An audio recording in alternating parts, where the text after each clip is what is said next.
Hello everyone, study for you में आपका स्वागत है। आज हम पढ़ने वाले हैं भारत रत्न 2024 किन किन को मिला है। और इस बार 2024 में भारत रत्न 5 व्यक्तियों को मिला है। और वो 5 हस्तियाँ कौन सी, इसके बारे में हम जानेंगे। वो क्या है, नहीं है, क्यों मिला है, ये सब हम इस वीडियो में जानने वाले हैं। तो वीडियो को स्किप मत कीजिएगा। आपको हर एग्जाम्स में भारत रत्न से आपको मिलेगा एक क्वेश्चन, क्योंकि भारत रत्न जो है भारत का सर्वोच्च नागरिक पुरस्कार है। तो आप इस वीडियो को स्किप मत कीजिएगा बिल्कुल भी। तो आइए स्टार्ट करते हैं बिना देरी के। भारत सरकार ने 5 प्रतिष्ठित हस्तियों को भारत का सर्वोच्च नागरिक सम्मान भारत रत्न देने का ऐलान किया है। इसके साथ ही अब तक भारत रत्न पाने वाले कुल व्यक्तियों की संख्या कितनी होगी? 53, मतलब कि 53 हो गई है। और ये 5 व्यक्ति कौन कौन है? पहले तो है कर्पूरी ठाकुर जी, जो कि बिहार से बिलोंग करते हैं। दूसरे लाल सिंह आडवाणी, तीसरे एम एस स्वामीनाथन, चौथे हैं पीवी नरसिम्हा राव और 5वें हैं चौधरी चरण सिंह। तो इसमें से आप नरसिम्हा राव और चौधरी चरण सिंह तो आपको पता है पीएम थे। कर्पूरी ठाकुर बिहार के मुख्यमंत्री रह चुके हैं। लाल सिंह आडवाणी भी मुख्यमंत्री रह चुके हैं। तो आप हमें कमेंट करके बताइए कहाँ कर रहे हैं, आगे आपको वीडियो में देखने को मिलेगा। और एम एस स्वामीनाथन कौन है? तो ये हमारे हैं हरित क्रांति के जनक। तो स्टार्ट करते हैं। फर्स्ट में है कर्पूरी ठाकुर जी के बारे में जानते हैं। जो कर्पूरी ठाकुर है, इनका जन्म 24 जनवरी 1924 को बिहार के समस्तीपुर जिले के पितौंजिया गांव में हुआ। तो जो पितौंजिया गांव है, अब उनका जो समस्तीपुर का जिला है पितौंजिया गांव, उनका नाम अब चेंज करके कर्पूरी ग्राम कहा जाता है। और जो कर्पूरी ठाकुर जी हैं, इनके पिता का नाम गोकुल ठाकुर थे और राम माता का नाम राम दुलारी देवी।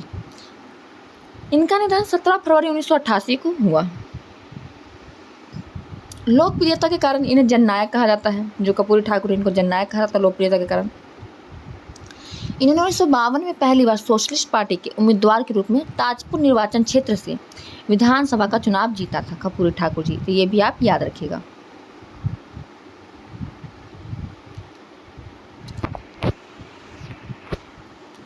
कर्पूरी ठाकुर जी वर्ष 1970-71 और 77-79 तक 2 बार बिहार के 11वें मुख्यमंत्री रहे। तो आपके लिए ये क्वेश्चन भी जो बहुत जरूरी है कि जो कर्पूरी ठाकुर इन्होंने कितनी बार मुख्यमंत्री रहे हैं और कौन से नंबर के। तो 2 बार इन्होंने ये मुख्यमंत्री रह चुके हैं बिहार के, वो भी 11वें मुख्यमंत्री। और ये जो है बिहार के पहले गैर कांग्रेसी मुख्यमंत्री थे। तो ये भी आपके लिए इंपॉर्टेंट क्वेश्चन है कि बिहार के पहले गैर कांग्रेसी मुख्यमंत्री कौन थे? तो कर्पूरी ठाकुर जी। उन्होंने भारत में पहली बार अन्य पिछड़ा वर्ग जो कि ओबीसी को आरक्षण दिया। तो अभी जो आरक्षण मिल रहा है हमें ओबीसी का, ये किसने शुरुआत की? तो कर्पूरी ठाकुर जी ने की है। ये भी आपके लिए बहुत बहुत बहुत इंपॉर्टेंट क्वेश्चन है। उन्होंने 1977 में मुख्यमंत्री बनने के बाद मुंगेरी लाल आयोग की सिफारिशों को लागू किया। और मुंगेरी लाल का जो आयोग का सिफारिश क्या था? तो जिस कारण पिछड़े वर्ग को नौकरियों का आरक्षण मिला। जो पिछड़े वर्ग का है लोग, उनको नौकरियों में आरक्षण मिला। वर्ष 1978 में इन्होंने एक अभूतपूर्व आरक्षण मॉडल प्रस्तुत किया था। ये कर्पूरी ठाकुर जी, जिसमें ओबीसी, आर्थिक रूप से पिछड़े वर्ग जो कि ईबीसी आते हैं, महिलाओं और उच्च जातियों के बीच आर्थिक रूप से पिछड़े वर्गों के लिए विशिष्ट कोटे के साथ 26% आरक्षण आवंटित किया। जो हमें अभी छूट मिलता है, ये सब किसका देन है? तो कर्पूरी ठाकुर जी का। और जो कर्पूरी ठाकुर जी है, इन्होंने क्या किया? जो अभी बिहार में कौन से राजभाषा 2 है? तो पहला तो हिंदी, दूसरा उर्दू। जो उर्दू राजभाषा दूसरी बनी है, ये इन्होंने ही बनवाया है, कर्पूरी ठाकुर जी ने दर्जा दिया। तो इन्होंने बिहार में उर्दू को दूसरी राजकीय भाषा का दर्जा दिया। ये भारत रत्न पाने वाले 40वें, मरणोपरांत भारत रत्न पाने वाले 15वें एवं बिहार के भारत रत्न पाने वाले 4थे व्यक्ति। चौथे नहीं है, बिहार में 5 व्यक्तियों को भारत रत्न मिल चुका है कर्पूरी ठाकुर जी को मिलाकर। पहले जो थे राजेंद्र प्रसाद थे, जो कि हमारे राष्ट्रपति, वो भी बिहार के थे। तो ये इनको मिला है।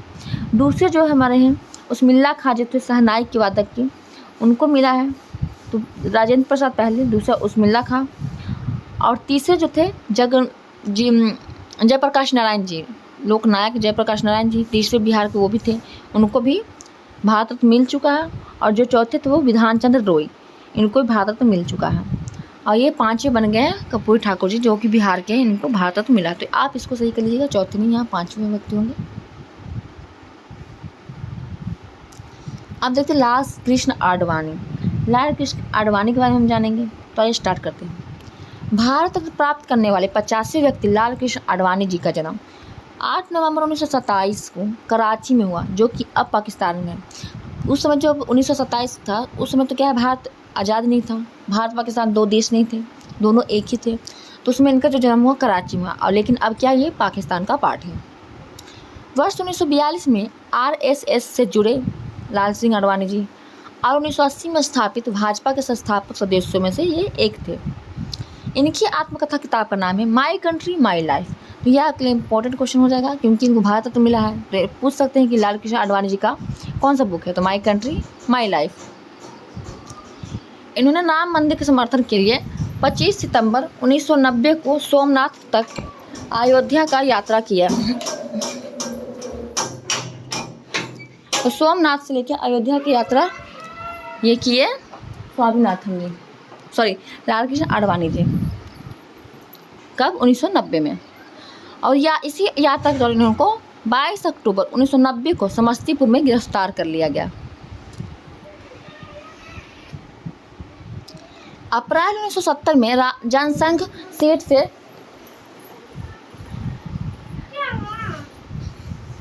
राज्यसभा के लिए चुने गए। 2002 से 2004 तक भारत के 7वें उप प्रधानमंत्री के रूप में कार्य किया। तो आपके लिए ये भी इम्पोर्टेंट है, 7वें उप प्रधानमंत्री के रूप में उन्होंने काम किया है लाल कृष्ण आडवाणी जी। 1998 से 2004 तक भारत के गृह मंत्री रहे। वे 2009 में भाजपा के प्रधानमंत्री पद के उम्मीदवार भी रहे। इन्हें 2015 में पद्म विभूषण से सम्मानित किया गया है। अब हम देखेंगे एम.एस. स्वामीनाथन जी के बारे में, जो कि हरित क्रांति के जनक है, तीसरे व्यक्ति जो है।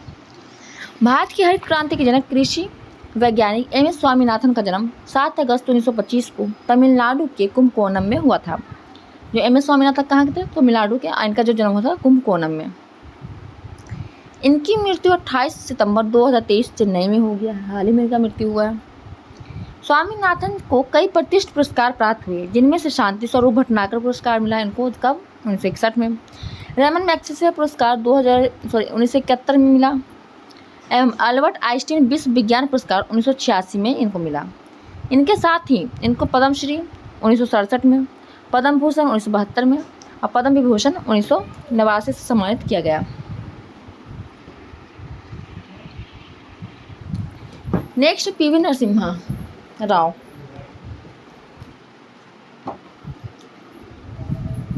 पीवी नरसिम्हा राव का जन्म 28 जून 1921 में वर्तमान तेलंगाना, जो कि हैदराबाद के वरंगल जिले के लखनेपल्ली गांव में हुआ था।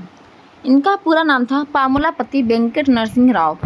इनके पिता का नाम था सीताराम राव और माता का नाम था रुक्मा बाई। वर्ष 1991 से 1996 तक वे भारत के 9वें प्रधानमंत्री रहे। इन्होंने भारत के रक्षा मंत्री, विदेश मंत्री, गृह मंत्री के रूप में भी कार्य किया। तो आपके लिए इम्पोर्टेंट है, क्योंकि जो पीवी नरसिम्हा राव कौन से प्रधानमंत्री रहे ये भी आपको पूछ सकता है एक क्वेश्चन। तो 9वें प्रधानमंत्री थे। और उन्होंने किस किस में काम किया तो ये भी आपके लिए इम्पोर्टेंट है। ये प्रधानमंत्री रह चुके हैं, रक्षा मंत्री रह चुके हैं, विदेश मंत्री रह चुके हैं, गृह मंत्री रह चुके हैं और आंध्र प्रदेश के मुख्यमंत्री भी रह चुके हैं। तो जो पीवी नरसिम्हा राव हैं ये आंध्र प्रदेश के 14वें मुख्यमंत्री भी रहे हैं। तो ये भी आपके लिए इम्पोर्टेंट क्वेश्चन है। नेक्स्ट 73 और 74वें जो संवैधानिक संशोधन अधिनियम आया था उस समय कौन थे प्रधानमंत्री? तो ये नरसिम्हा राव के कार्यकाल के दौरान ही हुआ था। तो ये भी आप याद रखिएगा।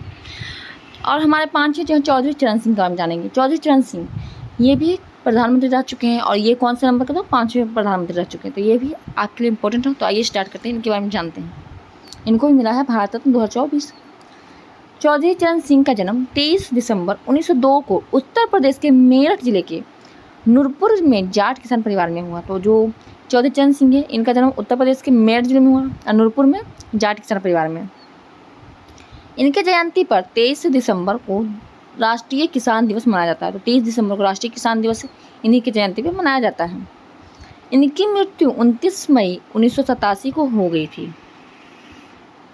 सर्वप्रथम 1937 में छपरौली से उत्तर प्रदेश विधानसभा के लिए चुने गए और 1979 से 80 तक वे भारत के 5वें प्रधानमंत्री रहे। तो आपके लिए इम्पोर्टेंट है, 5वें प्रधानमंत्री के रूप में उन्होंने कार्य किया चौधरी चरण सिंह जी। हालांकि इस दौरान इन्हें कभी सांसद नहीं गए। तो ये भी आपके लिए इम्पोर्टेंट क्वेश्चन है, क्योंकि कौन से प्रधानमंत्री ऐसे थे जो कि कभी सांसद नहीं गए? तो ये चौधरी चरण सिंह जी थे। ये क्वेश्चन पूछा भी गया है और पूछा ही जाएगा भी। वे 1967-68 तक एवं दोबारा 70 में उत्तर प्रदेश के मुख्यमंत्री रहे और ये उत्तर प्रदेश के मुख्यमंत्री भी रहे। तो ये भी आपके लिए इम्पोर्टेंट क्वेश्चन हो सकता है। और कितनी बार? 2 बार। इनके समाधि स्थल को किसान घाट के रूप में जाना जाता है। चौधरी चरण सिंह जो है प्रधानमंत्री थे, तो इनका जो समाधि स्थल है वो भी इंपॉर्टेंट है आपके लिए। और इनके समाधि स्थल को किसके नाम से जाना जाता है? तो किसान घाट। भारत रत्न, अब देखिए कुछ इंपॉर्टेंट बात है, तो आइए स्टार्ट कर लेते हैं इसको भी। भारत रत्न पुरस्कार देने की शुरुआत 1954 में हुई थी। जो भारत रत्न है इसको जो स्टार्टिंग हुई थी वो 1954 में हुई थी। आप मुझे बताइएगा ये कब हुई थी? 54 में हुई थी, लेकिन ये 54 में भी तो कब, कितने तारीख को, ये भी आप बताइएगा। ऐसे में आपको मंथ बता तो जनवरी होगा, डेट आप कमेंट करके बताइएगा, 1 होगा 2 होगा क्या होगा। 1955 से यह पुरस्कार मरणोपरांत भी दिया गया, तो दिया जाता है। तो 1954 में तो भारत रत्न देने की शुरुआत हुई, लेकिन 55 में कहा गया कि मरणोपरांत भी दिया जाएगा या जाता है। भारत रत्न पुरस्कार का आकार क्या है? उनका आकार जो है पीपल के पत्ते की तरह होता है, पीपल की तरह डिजाइन में बना होता है इस भारत रत्न।